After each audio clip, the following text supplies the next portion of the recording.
Hello everyone. We're here today to talk about an important topic that has been very much in the news of late, diversity. So it's a topic under great discussion in all industries, but today we are looking in the fashion industry. I'm so delighted that we have with us today Olivier Roustin, Creative Director of Balmain.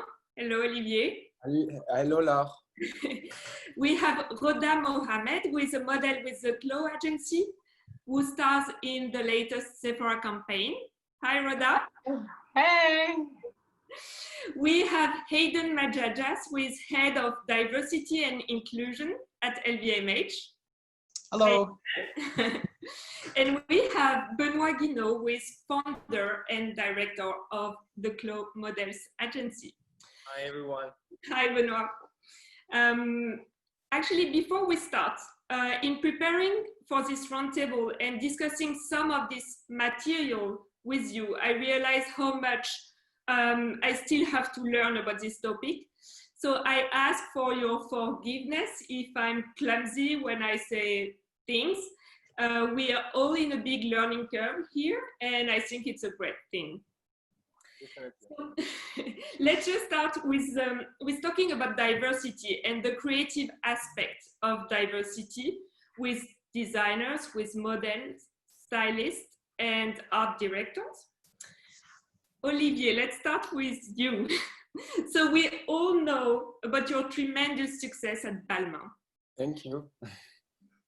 So what has been your experience of forging your way to the top in this industry that is so wide? I have to say it was hard because it's almost a decade at Balmain, and I started at 24. Mm-hmm. So it was pretty surprising because it was a French luxury. It is a French luxury brand, obviously being a young designer, and being Black was two strong new elements in France, let's say, and above all for a French luxury brand that has been born in 1945. So when the announcement has been done, I remember like a lot of questions about magazines, press, questioning first my age and my background, and never mentioning the color.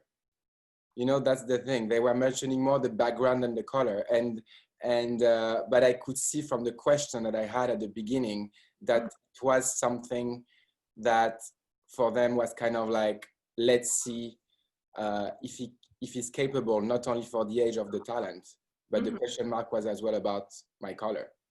Right. So you were 24 at that time. Yeah. And now you're, or you were 25, and now you're 34. Yeah, you don't have to mention. Come on. It's a joke.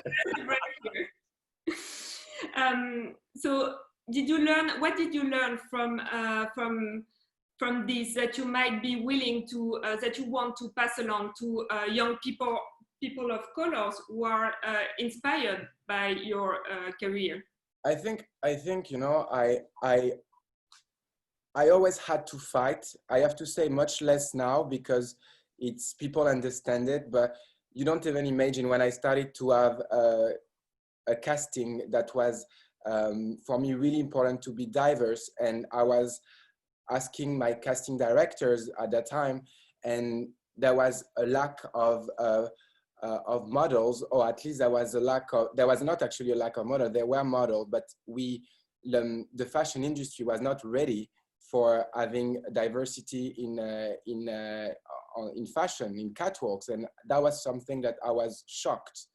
I mean, it's when it was about campaigns, you know, I always wanted to put diversity, but the people that sometimes you're surrounded by, they don't help you.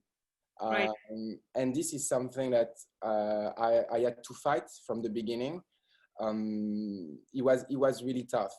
After, I think today we can see more diversity, which is great. We just need to make sure that it doesn't become a trend, but is a reality that people want to see.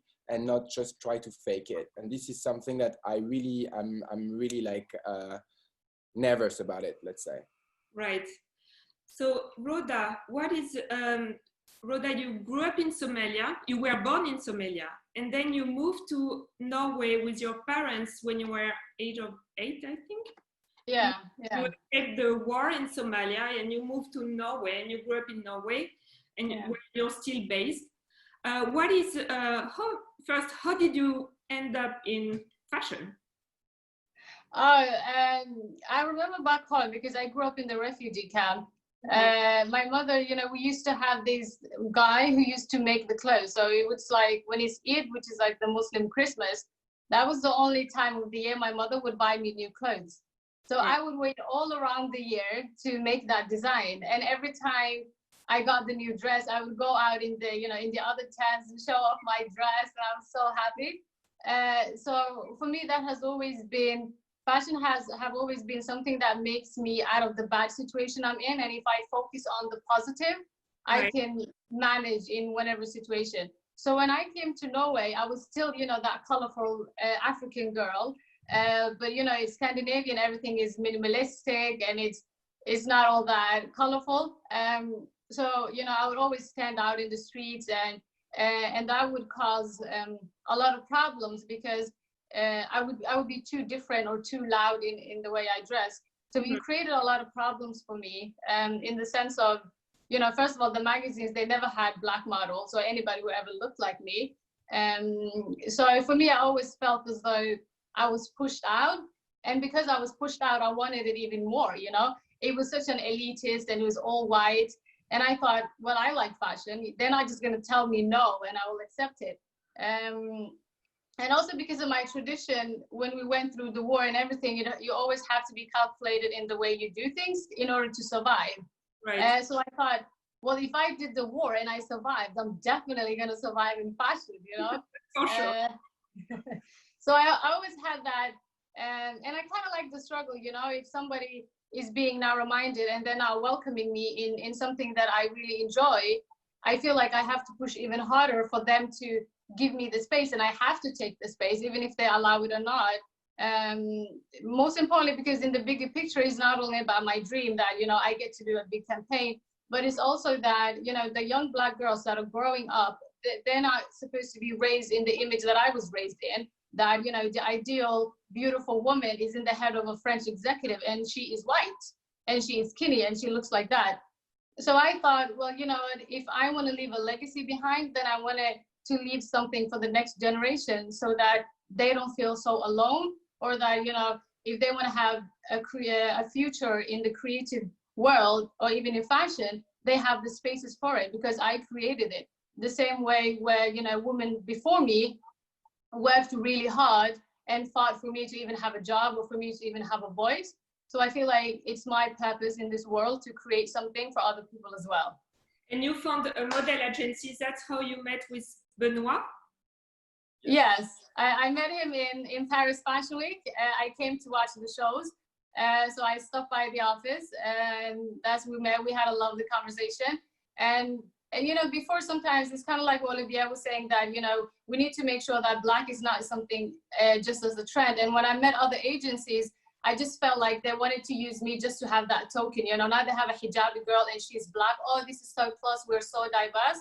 Right. But I didn't feel like they didn't see my vision that, I wanted to be for all women, all different types. And I wanted to be something that is embedded in the fashion culture. And I wanted to provide that change.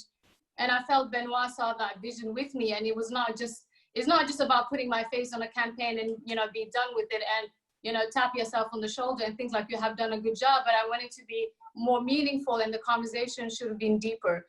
And Benoit provided that for me. Yes. And let me show, if you allow me, the Sephora campaign. Let me share it with you. No, this is, can you see? This is Balmain. Yeah, I can see it, yeah.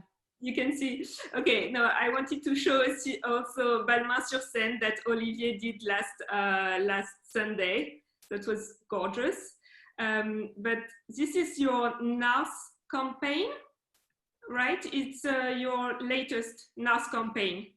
Yes, yeah. Well, I did. Yeah, it is. Yeah. And then we have your Sephora campaign. Congratulations on this one, by the way. It's really. Thank you. You enter full screen. Yeah. So Benoit. Yeah. Tell me a little bit about your agency and how it came to be. So it's a new story, I would say, because we launched the cloud just 2 years ago now. So we are still pretty young. I launched the agency with two partners, Chris and Guillaume, that I work with. And I used to work for fashion forever since I arrived in Paris 10 years ago. When I arrived here, I was at this point running a magazine. Right. And so I was working with many agencies, with many models, and I always wanted to push for diversity. And then I started to find people myself, because I really wanted to find people who inspired me and who are underrepresented in fashion. So I start to scout. I scout people in the street, in social media, everywhere you can see interesting people. And I start placing them and managing them with many different agencies around the world, until I had an experience in Paris where I presented a black boy to an agency, and someone told me like, "Oh, Benoit is great, you know, but we have already one boy similar as him." And then when this person told me that, I was like, "Wow, I can't believe that now it's still like." This kind of purpose, this kind of things can happen, you know, like people saying that basically they have one black boy and that's fair enough for them. They don't need to have more. When So, when was that? It was a few years ago before you created the agency. It was just not even 1 year ago before I opened the agency, so 3 years ago. So for me, it was still like, I mean, it's almost now. It's not that far. So when these things happen, I was like, okay, there's something to change, because I can't even understand how we can say, okay, we have one person of color and that's enough. It will be the only one person I will present to the brand if I have to reply to a special brief, you know, with people of color. So for me, I was like, no, it's not possible to happen. By the way, this boy that I presented, and the people say, no, now he's top 50. So he's working for everyone around the world. So I'm really proud of him. And yeah, so basically on the side of that, I say, okay, I need to do something by my own. If I want to be listened, if I want to show something strong with another point of view about modeling and diversity. So then I learned to flow. You have this unique position in the industry of representing models who all define as diversity, right? Yes. I mean, diversity, of course, is something that we are really into it, because I always be a part of it in my personal life too. It's the way I see the world. I mean, I go outside like everyone, and I think it's not possible now to avoid seeing diversity, because it's everywhere.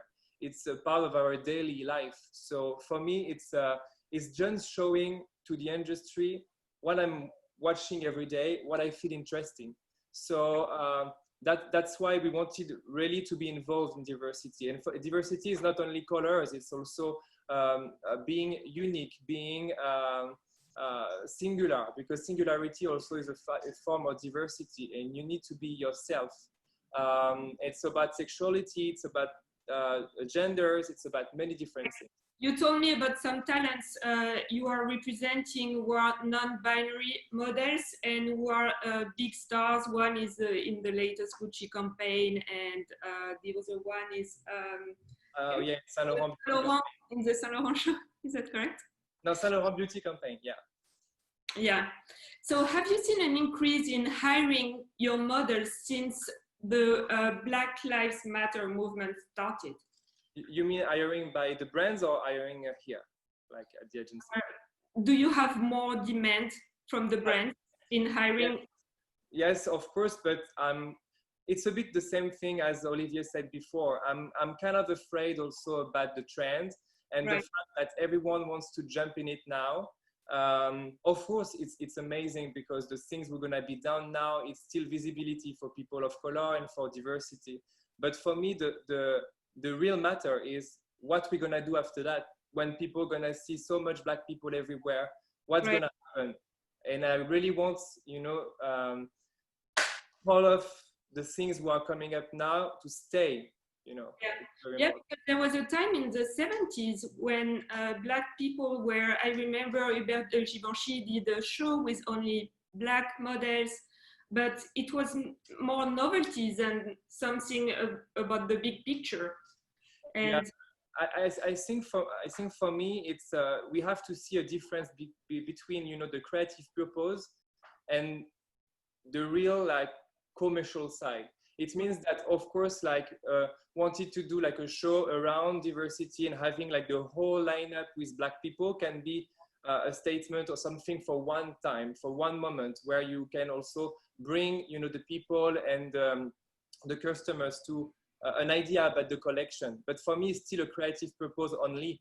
And where it's important, it's to educate people. And you educate them when you show to the people that also on the commercial side, when you have people on the campaign, when you show the models on another aspect than just only creative side, they are also bankable, they have a value. And it's very important to show them also on this aspect of the business, which is not only about just having fun and being creative and enjoy being with Black people. It's not just enjoying it, it's spread. The way to make it lasting is if it's not a statement, if it becomes normal in a way. Yeah, I mean, it should be a value for everyone. And I think it's all about education. People who are not educated, they can't understand what is diversity. So we have all a rule, something to play about educating people, customers, the people we work with, the leaders in companies, everyone. I'd love to have your opinion, Olivier, Rhoda, and Hayden, on that. How do we make sure it's not a trend, but it's going to last? I completely agree with Benoit. I think, and I love your question about if the demand increase after Black Lives Matter, and clearly I'm sure it is, because I mean, if you look at the post on Instagram, or like it feels like now everybody's inclusive, and it's good. I mean, but after you just have to check the last 10 posts before that that post. So it's kind of scary because fashion forgets really quickly and judge really easily. So we just need to be careful. Because now everybody pretend to be inclusive and pretend to push diversity. I hope that, I don't want to say people would remember, but people will see when it's just a PR move. Right. But I would say that even if it's a PR move, at least it's a move, because they will start to know that they have to, because now the fingers are pointed on people that are actually not doing that move. Right. So whatever our motivation is, we take it because it brings change. It will definitely be a change. And I'm sure, like, when you ask to all of us what we expect in 5 or 6 years or 10 years, I would expect that I'm not gonna have that kind of conversation anymore. Right. Because I mean, I had an interview like a few days ago, and they asked me, we would like to talk about your diversity in your casting. And I'm like, it's been 10 years that I'm talking about it. Yeah. And I think it's just so, we're in 2020, and I was having the same conversation in 2012, which means that there is so I was saying, just ask more to the people that have no diversity in their casting more than me that I have. Because I think what I'm doing, it's normal. There's nothing, like, let's say there is not something special. What is not normal is who has a lack of diversity. And we know the brands that do that. But after, if magazines are pushing and keeping saying modernity just because you do a neoprene sweatshirt or you whatever, and you don't care about the casting and the vision that is much more important than just the fabric of the clothes. Right. I mean, fashion actually pushed that as well. The fashion system. I can jump on it, definitely. I'm really agree with you about the fact that it's important to see a brand also as a powerful way to inspire people. And inspiring is not only about the clothes and the way you're gonna be dressed, but reflecting the values of the customer, yes, right? Definitely. Yeah. Hayden, we're gonna switch to the very business aspect of it, but before that, what's your opinion on what we just discussed? Yeah, I completely agree. I think, the key word that stands out for me from Olivia is that word expected. I think this conversation, and more importantly, taking action, really is expected now more than ever. And I think that expectation is increasing. It's no secret that even the way we look at diversity and inclusion is evolving. The fact that we're having this conversation today, I think, is evidence of that. When was the last major fashion week we had where one of the opening conversations was about inclusion, equity, and diversity in this industry? And on that point around, is this just a trend or something that is really important to us? Absolutely.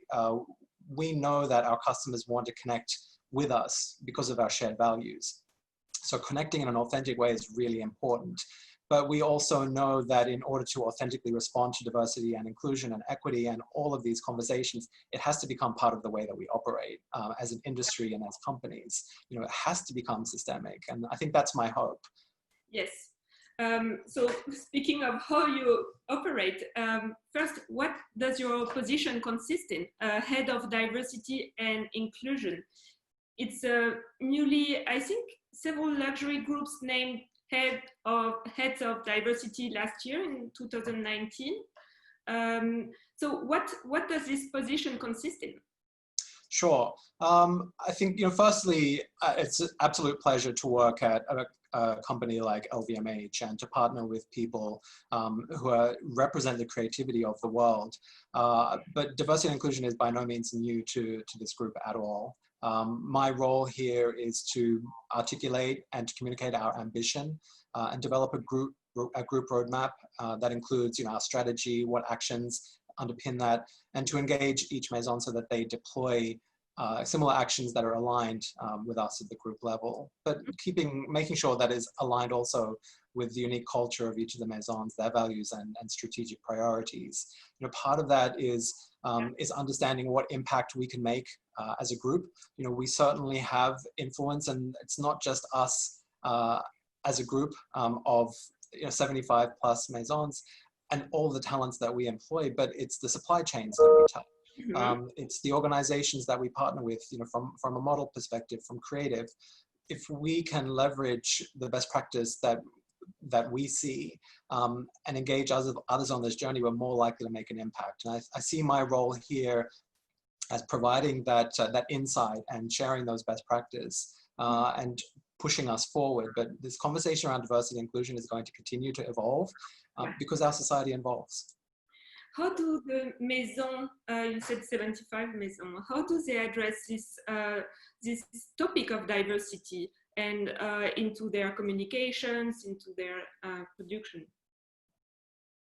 Sure. I mean, there's so many ways. And as I said, we must look at this from a perspective that aligns with our priorities. We have to connect with our customers and understand what is important for them and drives them. But I think for me, most of all, our maisons really understand that teams that have a deep sense of belonging perform better and are more creative. That is our key driver. It really is all about our business, and it's our people who underpin that. Our people really make the difference. So for a particular maison, it may not just be about articulating what diversity and inclusion means to them, but also looking at what is a priority from an action perspective.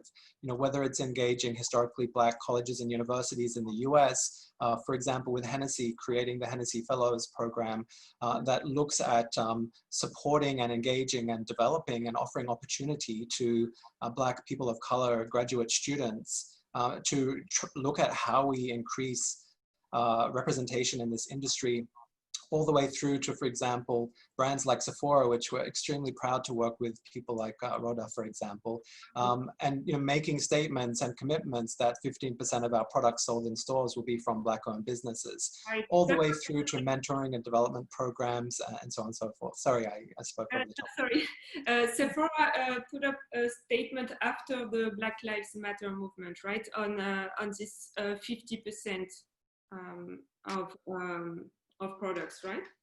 That's correct. it's quite new. So yes, it was one of my questions. How do you make sure how do you seek, in terms of hiring, in terms of recruiting, how do you seek more diverse profiles? You have, as a big corporation, the resources to find them. Absolutely. And by the way, it's not just LVMH who has the resources to find diverse talent, everyone does. I think it just takes the desire to do so, and desire to take some action.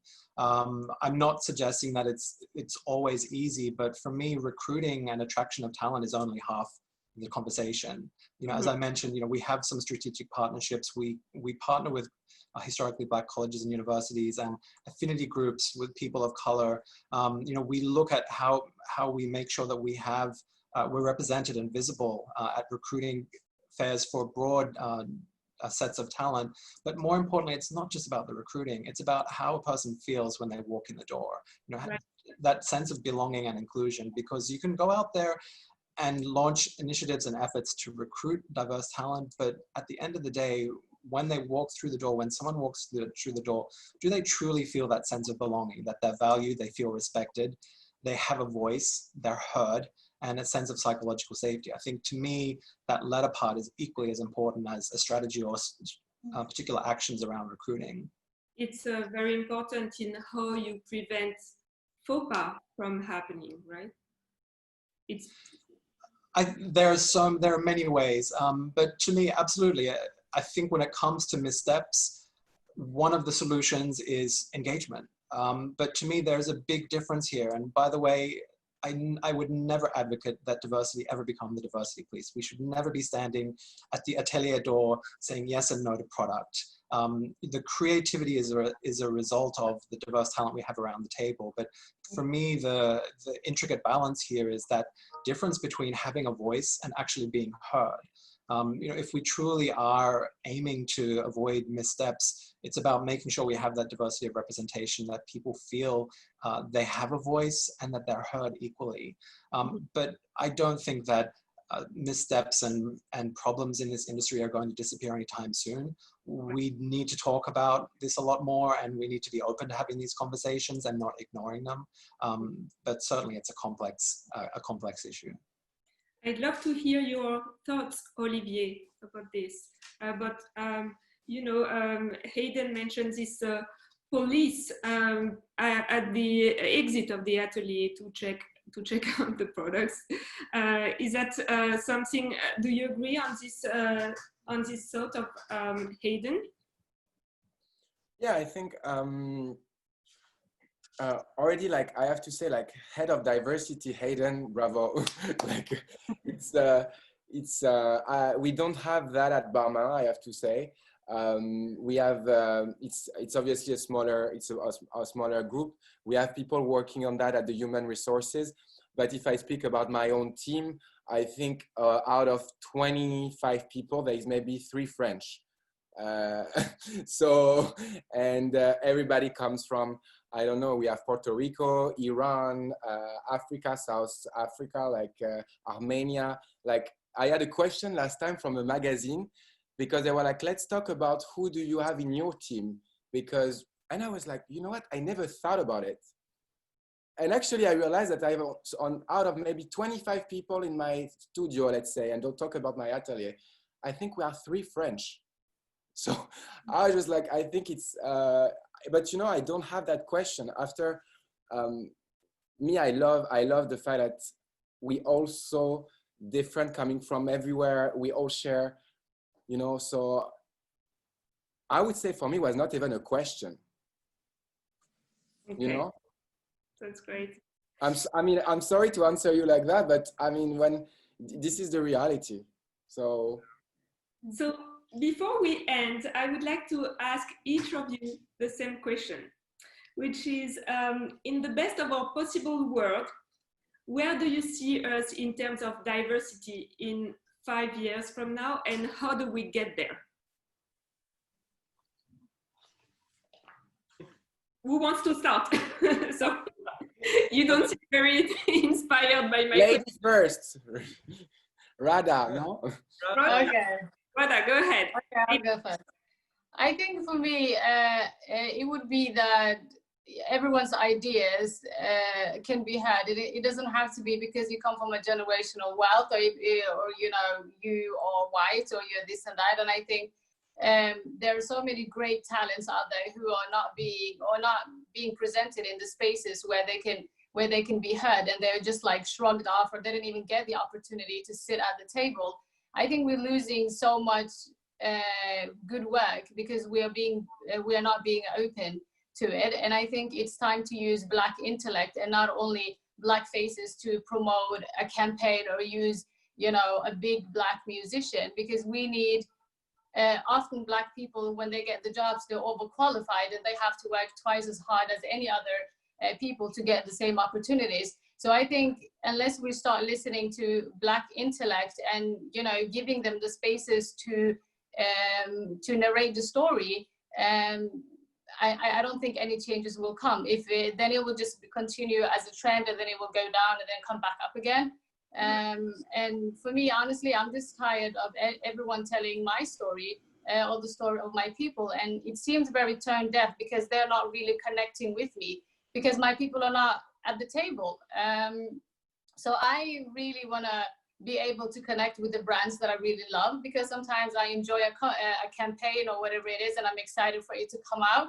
But when it comes out, it's extremely tone deaf, and you find out it was made by 50+ white men. I'm sorry, but you know, and for me, it just stops it. You know, I don't have relation with the brand or with the company or whatever it was doing, because it's so far away from my life. And so I think unless we tone it down, that you can be heard and there's a space for you. At least that's what I dream about. And you know, the goods, you can have really good products, and it matches with the wages of the workers, so that I don't have to feel bad for buying something that I can afford, because I know there are other women who look like me who had to do slave labor to make this product. So I think that's what I wish for it to be in 5 years. Thank you, Rhoda. Benoit?